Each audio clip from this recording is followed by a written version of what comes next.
Mark needs to cut a piece of glass to replace a broken window.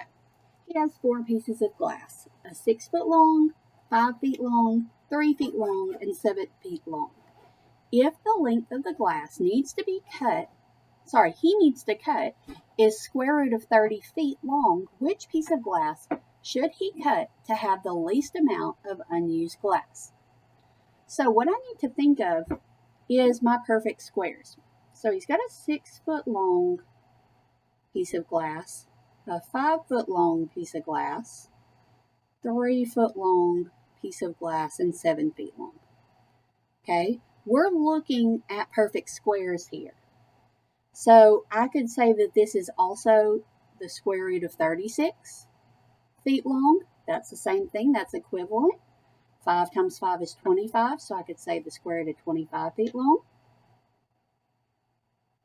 3 feet is the square root of 9 feet. And 7 feet is the square root of 49 feet.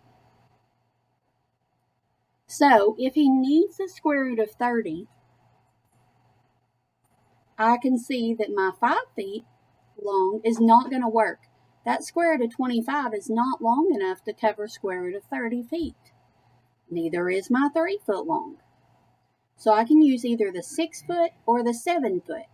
But if I want to know the least amount of unused glass, that means I'm going to choose the lower number here. And so that would be the 6 foot long piece of glass, because square root of 30 is less than square root of 36.